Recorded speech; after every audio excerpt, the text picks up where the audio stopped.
Yeah, that'd be great. Thank you.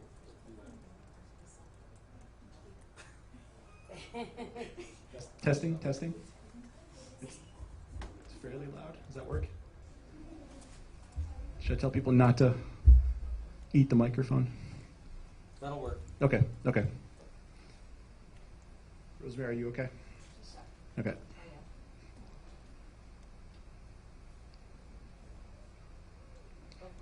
All right, testing. I had breakfast today. I feel good.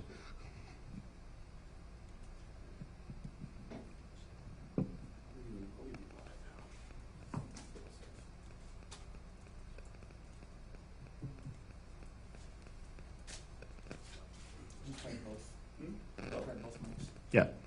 I think, are they coming out of both speakers? Yeah. Yeah, can you try the other one? Yep. Yep, yep, yep. Thank you.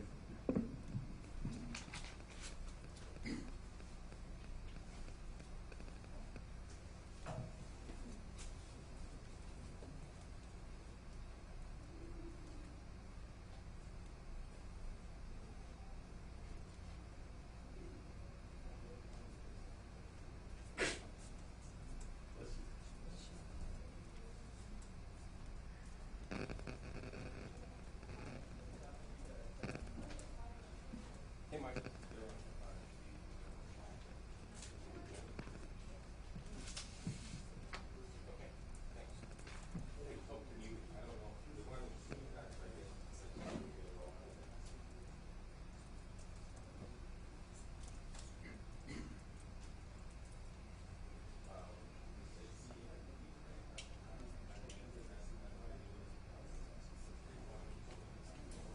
Okay.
Oh, good. Nice. How you doing?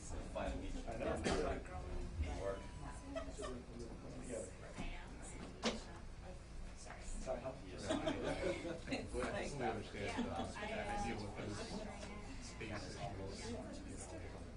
She's a staffer. Student advisor. Yeah. Oh, yeah. She's super active.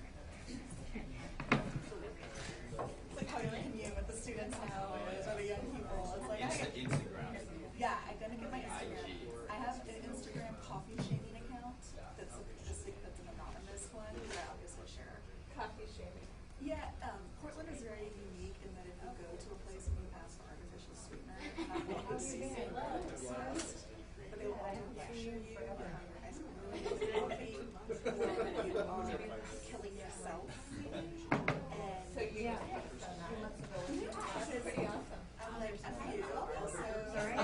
labor. I haven't really seen yet, so I'm calling my list. So my coffee shop experience is No, it doesn't. Is it Starbucks or? No, Starbucks has all the artificial sweetener you want. I don't care. No, it's a really weird. It's the Local coffee shop. It's the local ones, and like at Raven and Rose ones, they were like, yeah, we don't do that, and then they had I won't stand in the shade.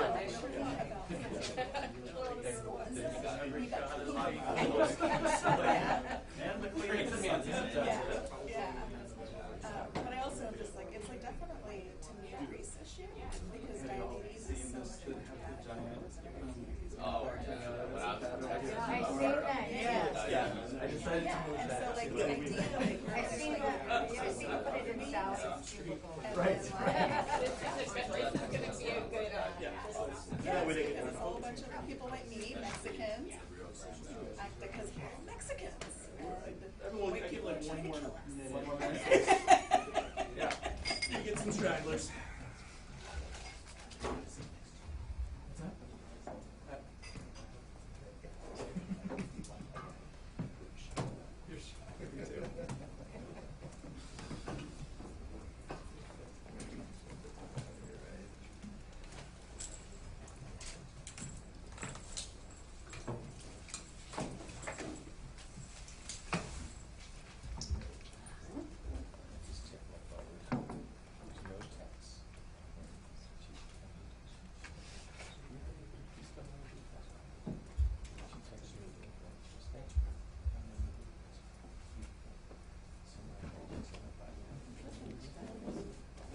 All right, let's go. Thanks everyone. Dennis Stralcher doing office.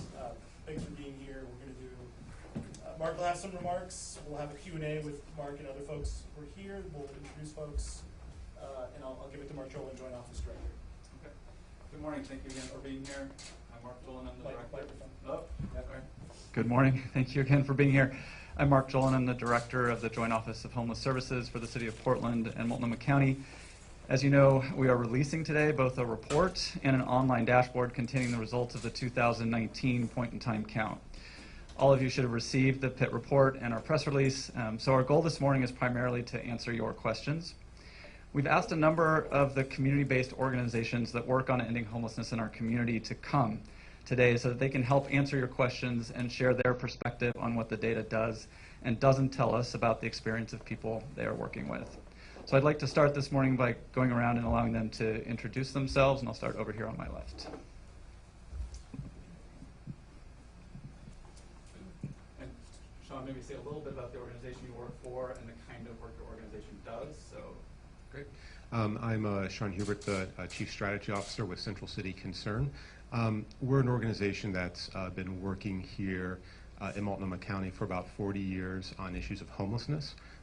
And particularly, we focus on, sort of addressing kind of chronic conditions, health conditions, recovery from both substance use disorders and mental illness, as well as housing and employment services, and a particular focus on working to restore people that are experiencing chronic homelessness back into the wider community. Good morning, everyone. My name is Edith Molina, and I'm the Executive Director of El Programa Hispano Católico. We're based out of Gresham, Oregon, but serve primarily Multnomah County, Washington County, and Clackamas County as well. El Programa Hispano has been around for over 37 years. We're one of the oldest and largest social service organizations serving primarily the Latinx community. We started our organization serving and outreaching to migrant farm workers. We continue to do that work, but now we've expanded to include housing services, so we do supportive housing. And as the report shows, Latinx community, how they experience homelessness is a little bit different than mainstream communities. And we also have one of the largest sexual assault, domestic violence, education, prevention, and intervention programs in the state that's culture specific with our 24/7 crisis line in Spanish. And so look up, I mean, there's a lot, 37 years of El Programa Hispano doing work, it's a lot. Thank you. Hi, Hi, I'm Hillary Hauk with Human Solutions. We're an organization that's been around for just over 30 years, and we provide wraparound services, all focused on housing stability. We also develop and manage over 700 units of affordable housing.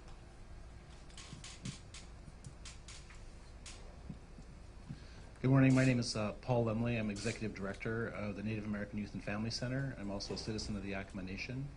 I work for a wonderful organization that's been serving the Native community for over 40 years.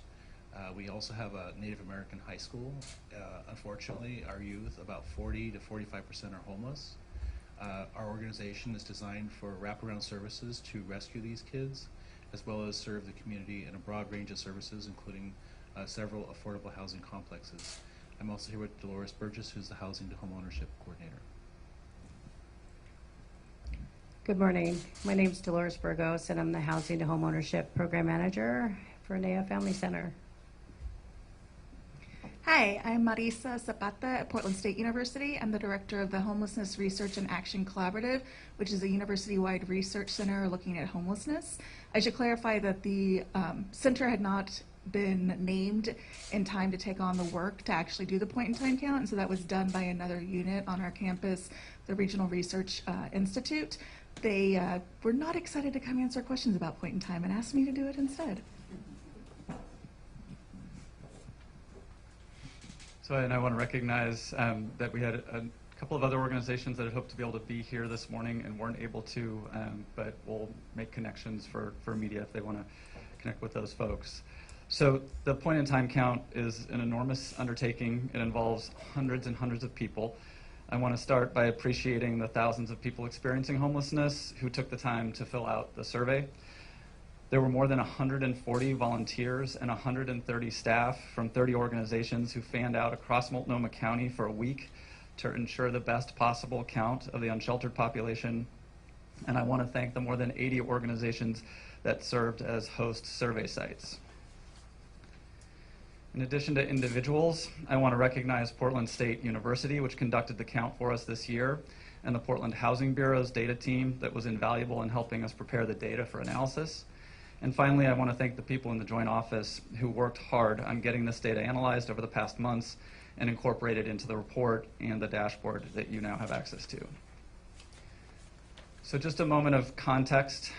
What you see in this data is that despite the most extensive effort ever to find and survey everyone experiencing unsheltered and sheltered homelessness on a single night in January, the overall number of people counted did not go up. It went down about 3.9% and continues to be right around 4,000 people.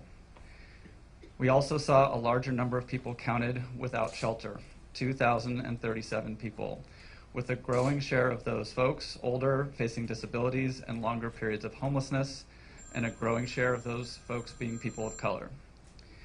Given the enormous pressure from our housing market and other institutional forces pushing tens of thousands of people to the brink of homelessness every year, the fact that the overall number has not gone up is a testament to the tremendous efforts of the organizations that make up our homeless response system. As you can see in the chart and executive summary, collectively those organizations, with the support of city and county investments through the Joint Office, were helping over 12,400 people find and stay in housing on a single night in January. That was a 50% increase over just 2 years ago. Within the overall number, we counted many fewer people and families with children on the streets, in shelter, and in transitional housing. 50% fewer people counted overall. As others here can speak to, however, while promising and consistent with increased permanent housing capacity for families in our system, we also know a lot of families experiencing homelessness don't show up in the point-in-time count. HUD doesn't count them. The largest number of those are families living doubled up or tripled up on couches and living room floors. Those families also lack a place of their own to call home. There's a separate report included as appendix to our larger report that PSU produced that attempts to quantify the number of folks who are doubled up. Where we counted the largest numbers of additional people was in the adult unsheltered population, in particular the chronically homeless population. There's a lot of detail in the report about these increases, but the takeaway is that even though the size of the total population of people experiencing HUD homelessness has not changed a lot, the percentage of the overall population that is older, sicker, and experiencing longer periods of homelessness is increasing. The population is also increasingly made up of people of color. People of color grew as a percentage of the homeless population to 38%, and in this count we see particularly significant increases in the number of adults and people who are chronically homeless. We have a number of people here from our culturally specific providers who can speak to how this data aligns with the experiences in their communities. I will stop there and open it up for questions. Thank you very much. Mark, I'd like to ask you, you've been working on homelessness for a number of years now. What's the biggest impact that you felt when you looked at these new numbers, these new statistics, all this material? What impacted you most?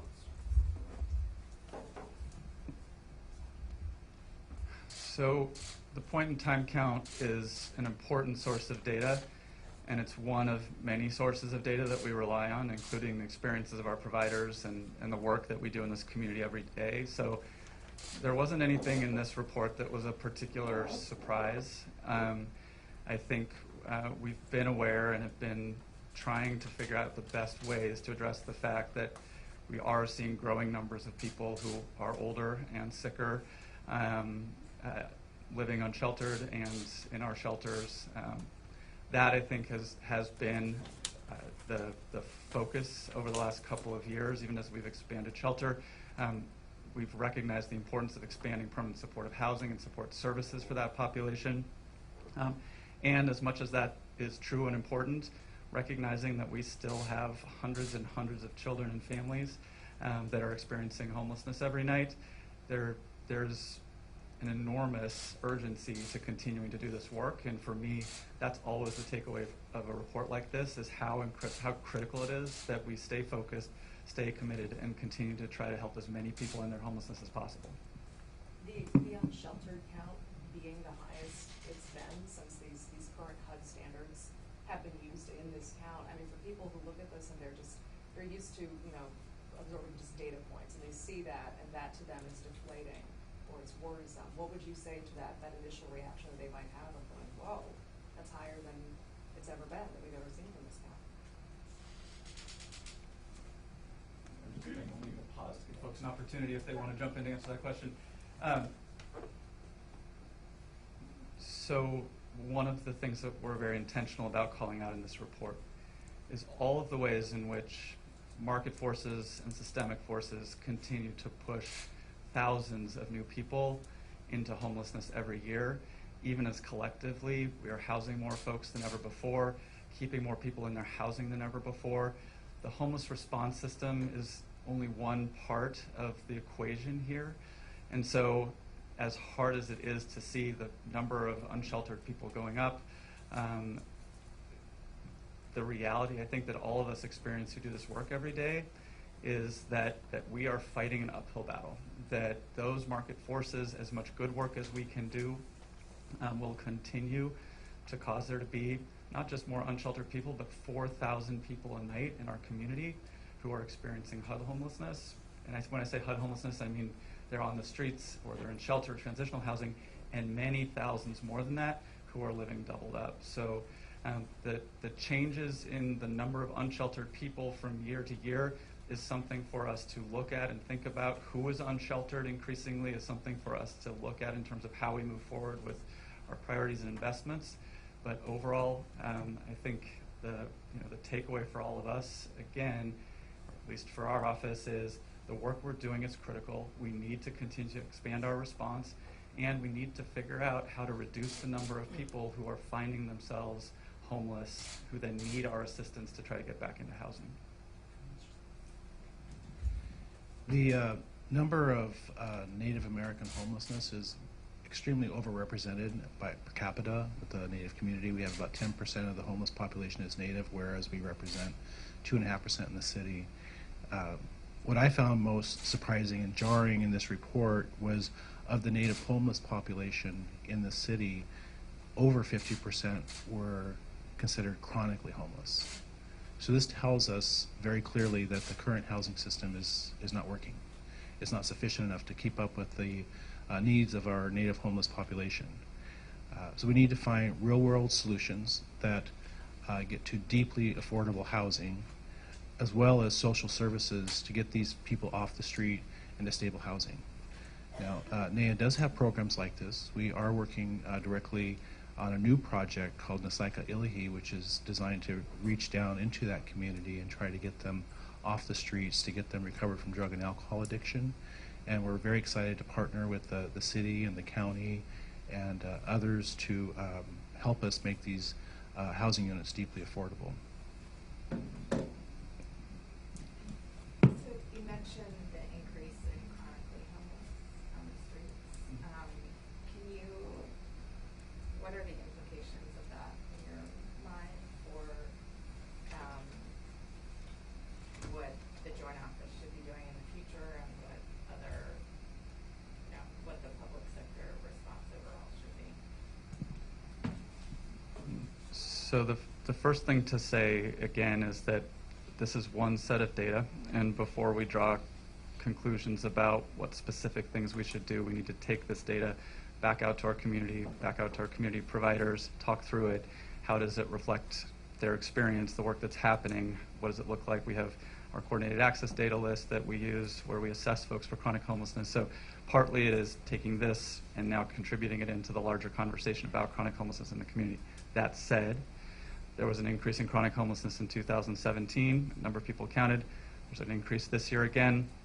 And so over the last couple of years, we've taken a number of really important steps to expand our strategies to address chronic homelessness. And most importantly, I think we need to continue that work and build on it. And that includes everything from increased street outreach to shelter that has reduced barriers so that folks with disabilities can come in and, more importantly, get support services while they're there to rapidly transition back into permanent housing. And critically important, it involves the expansion of permanent supportive housing.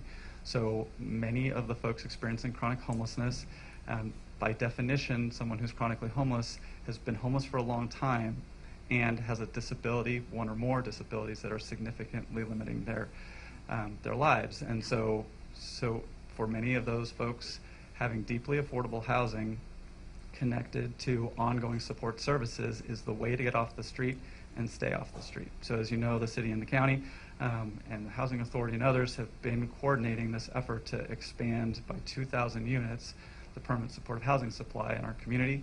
We have about 600 units on the ground or in the pipeline already over just the last year and a half. That has to be the focus of our work because that is going to be the solution for the folks who are experiencing chronic homelessness in our community.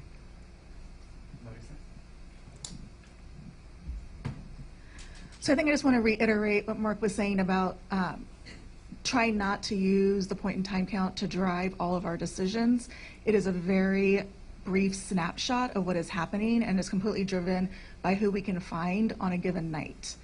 And that means that it's not really a holistic picture. And so by combining these data with other data sets, that gives us a chance to make more informed public policy decisions.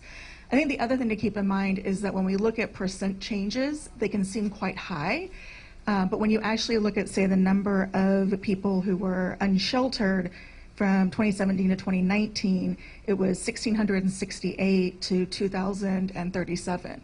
And obviously, any more number of people suffering that we've been able to find is more people. But when you're actually thinking about the number, I think that number sounds a little bit less overwhelming than when you look at 22% increase. And so I would just caution everyone to really look at the numbers and to think about what that means in overall strategy. Well, that kind of leads into a next question I have. Like, if you read down into the report on all of the various data points, it's unclear. Is it fair to say there's contradictory information in here about whether the situation is getting worse or better? So, I mean, look, reading the whole report, is our situation in this county getting worse or better in terms of homelessness? yeah, I don't think you can answer that based on a 2017-2019 comparison on the point-in-time count. It is literally who we managed to find, and that doesn't tell us if those were the same people, if those are new people, why they're homeless. It's not giving us a sense of who's receiving services, who's not receiving services. There are efforts to deduplicate the data, but without looking at other data sources and really trying to get at these inflow and outflow questions, I just really always caution using point in time to make those kind of generalized finding statements. So from your point of view, would you say it's getting worse or better? I don't know. That's my exciting academic certain answer. And can I add one more question, the next, and then I'll be done? Which is the other data point that you mentioned was the increase in first-time homelessness. What do you draw from that, if anything, or Well, what does that tell you? So when we look at inflow into homelessness, that can come from a couple of different places. One is people who are becoming homeless for the first time. So they have not shown up in our homeless response system before. They haven't been in our shelters before. We haven't gotten them back into housing before. So they truly are new into the community of people experiencing homelessness. The other option is that folks are homeless today who we did try to help get into housing before, were able to. They got into housing, they weren't able to keep their housing, and so they come back. And we were committed as a system, of course, to not just helping people get into housing, but stay there. So we're very mindful of rates of return to homelessness. So, a piece for us of that is understanding where our investments need to potentially go. But if we got a lot of new folks coming into homelessness, that's an indication of a prevention strategy, right? We don't want folks becoming homeless who haven't been homeless before. And then it also helps us just understand that we are continuing to see the fallout from the housing market, from the fact that people aren't able to earn enough in the market, in the job market right now, that people have very limited incomes who are on Social Security and long-term disability. That's not enough to keep paying the rent. So it's an indicator for us of the continued challenges that we're going to face in trying to respond to homelessness in this community with the tools that we have. I would say to your earlier question about is it getting better or worse, but we have always understood that the numbers that we're able to produce, for all of the reasons that Marisa was saying, really give us a kind of ballpark understanding of what's going on in the community. There are many reasons why the number might be somewhat higher and somewhat lower overall, but that's even more true as you get into subpopulations, right? So as you see in the report, and Edith may be able to speak to this, it appears that the Latinx number is down significantly. That is very likely to be a reduction in participation, not a change in what is happening in the community. So we're always extremely careful about being locked in on the very particulars of the numbers, and instead, the fact that over multiple years we're not seeing the number shift much from 4,000, right? That's significant. That tells us that we don't know exactly what the margin of error is here, but it's certainly conceivable that had we not been making all these investments that we've been making, if we didn't have 12,400 plus people receiving active assistance to stay in their housing, that number would have been much higher than 4,000, right? So that I think is how we look at this data in terms of understanding both real values or absolute values and change over time. And what's included in that 12,000? So that is, what kind of assistance? so that's everybody who is enrolled in, at that time, everybody who's enrolled in a either prevention program or a housing placement and retention program. So to not get too far into the weeds, but folks in prevention programs have not been in the homeless system in the past. They're facing eviction, they're facing the loss of their housing, and an organization has enrolled them and is typically providing some combination of financial assistance and case management support to help ensure that that household does not become homeless. On the housing placement and retention side, it is a household, a family, an individual who was experiencing homelessness, who received assistance to move into housing and is now continuing to receive some combination of financial assistance and or case management supports to ensure that they don't lose their housing. That's who we're talking about in that data point. So I want to let others jump in. You may have.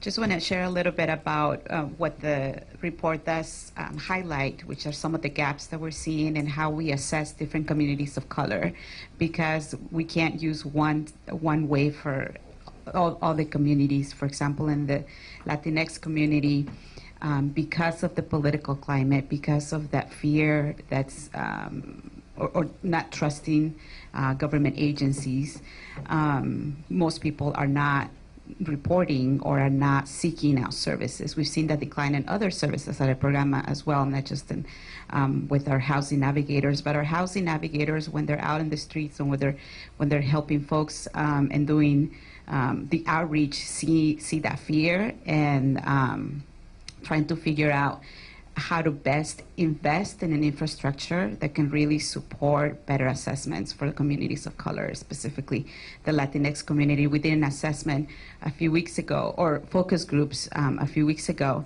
and it was very interesting to realize that even the term supportive housing, we couldn't find a term in Spanish that would really help people understand what that was. So it was almost like a concept that they just didn't understand. What do you mean supportive housing? It was just like, we don't understand that. So even just being able to speak in their language, in their terms, and not just in Spanish, there's native speakers, indigenous languages that are also not being captured. And so it kind of helps to look at the gaps that are missing and kind of understand how we can be more welcoming and supporting and really trying to support the immigrant community who's right now facing a lot of anti-immigrant sentiments and attacks. And so I just wanted to add a little bit about that. You know, I also think that you know, the fact that the report basically shows a flat to a decrease rate of homelessness overall is really indicative of the good work that's happening in the community and the fact that the right investments are being made. You know, I think Portland, despite having a lot of migration pressures and housing pressures on it, continues to have one of the lowest per capita rates of homelessness of major cities up and down the West Coast, and I think that's indicative of an overall good approach and good strategy.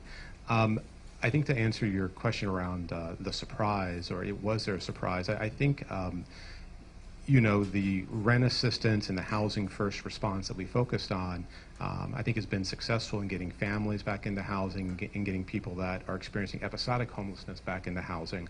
And I think you would expect to see that. But who that has left is the chronic homeless population and communities of color, which both need a very specific strategy or strategies and a little bit more comprehensive engagement at this point. And so I think it's an opportunity for us to continue to sort of have a dialogue and talk about evolving our strategies as we go forward.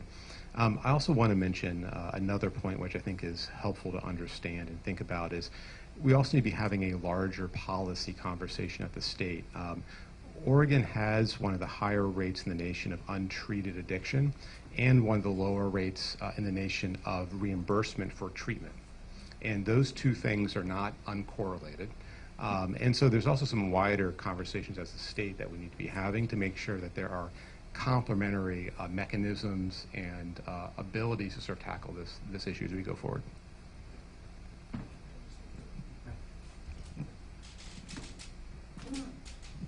So from where I sit, it seems worse.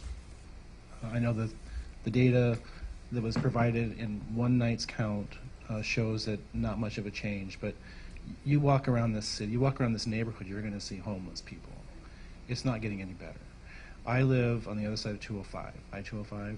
It is much worse out there, and I think some of the data showed that the homeless population is spreading out throughout the city. So while it might look the same in the downtown corridor compared to 2 years ago, it is much worse throughout the city. It's out where we have our office on Columbia Boulevard. The houseless population is growing very, very quickly. I noticed in the report that there are very few homeless youth counted, and I think that's an artifact of the way the counting occurred. Yet there's a homeless youth consortia here in town that collaborates together, and there's well over 1,000 people, youth that are involved in those programs, so it's just not showing up in the report. So it's a method of counting, but anecdotally, I think it's getting much worse. You've seen that in your programs, specifically in Canada, because the Native American population seems to be increasing, the homeless Native population. Have you seen that reflected in the work that you do anecdotally or qualitatively? I'd say qualitatively, the number of homeless youth in our high school it was nearly 50% at one point. That's jarring. There's a lot of our programs, the demand for our programs is not nearly enough. Emergency energy and rental assistance, there's only so much we can do. Throwing more money at it is probably going to be helpful, but we have capacity issues too. And so there are many other communities of color organizations that are struggling with this as well. We really do thank our partners who fund these programs, but it's obviously insufficient to keep up with the demand of new homelessness and also of families that are struggling. They may not be on the street, but they are bouncing around from house to house without any stability, and it affects every aspect of life. It affects their health, it affects their education, it affects obviously their economic well-being, and we struggle with it on a daily basis. It is getting worse, and we're doing the best we can in our organization, just like other community-based organizations. Was there a tipping point that caused the joint office, or from your end maybe, that maybe this time around was the catalyst for having this culturally specific strategy going to the point in time now? Like, why is this the first time that that's been done? So it wasn't the first time that there's been intention around expanding culturally specific outreach. There have been a number of different strategies over the last 6 years and partnerships that have emerged. I think what we saw this year was organizations coming to the table and sort of working with PSU to think about what is the most effective way to ensure that we're getting a better picture of communities of color who are unsheltered, more complete and accurate picture. And so that really looked like outreach workers from the community going out and working with folks from their community to complete this form and go through that process successfully. So we just saw a significantly higher number of forms coming in from our culturally specific providers, in particular organizations serving the Native community and serving the African American community. So I think it's not so much that there wasn't effort made in the past, but this year's effort was much more effective. And still, I think we have to say that the point in time count undercounts generally, but is always particularly undercounting communities of color, even despite these increased efforts. And so I think we're very mindful about that, and it's one of the places we're having conversations about how does this data sort of reflect or not reflect the experience you're having in your community is most important, to Paul's point, right? So the data may show this, and the experience of a provider with the community may be that's not what our experience is right now, and we have to take that seriously and give real weight to that because of the limitations that we have with this data set. Hey, Mark, what surprised you in this? In other words, when you look at the report, you've been doing this a lot of years, numbers are about the same. Is there anything in there that jumped out at you, something that you had no idea was going on? We spoke about this a little bit earlier. Not really. I mean, I think, because we're engaged in this work every day and we hear from our partners every day what they're seeing, I think that especially the fact that we saw more unsheltered folks, more unsheltered adults, an increase in the number of people we were able to count as chronically homeless, that was not a surprise. I will say that the reduction in the number of people we counted in families with children, that I wouldn't have expected in advance at that level. We had concerns because of the shelter capacity for families, that we might see an increase in unsheltered families. We didn't see that. And it's been really important in this process talking with our family providers to kind of unpack, okay, this is how many people we counted, and it does look like it's down, but what's actually happening for families? And we're hearing very clearly a lot of families aren't counted in the PIT who might meet the definition but weren't going to participate in the count. A lot of families are doubled up and still very much experiencing homelessness and housing crisis and need support. So, I think if we didn't have better information, the thought that family homelessness is down at 50%, that would not that would not resonate with what we've been hearing from our provider community, and sure enough, as we go and talk about it, that number is what it is, and we understand that this is a situation where our methodology and how we define homelessness is making a lot of families sort of invisible to the number. I have some questions about the shelter numbers. Yep. My understanding is that the county has doubled the shelter capacity in recent years. Yep. And yet the number of people in the shelters went down in 2017. That suggests there were a lot of empty shelter beds on the night of the survey, while there were more people living outside the shelters. Yep. So are there really empty shelter beds in the middle of January? So we have made a significant expansion, doubling of publicly funded shelter beds over the last 4 years. The significant majority in the expansion in bed numbers happened between 2015 and 2017. So if you go back and you look at the change in the number of people in shelter between 2015 and 17, you see a dramatic increase, and then you see a decrease between 17 and 19. So a number of things were going on in terms of the reduced sheltered count population. One important piece to keep in mind is that the sheltered count includes both emergency shelter beds, the way that we commonly think of them, and transitional housing units. And so about a half of the change is actually in a reduction of the number of people in transitional housing units.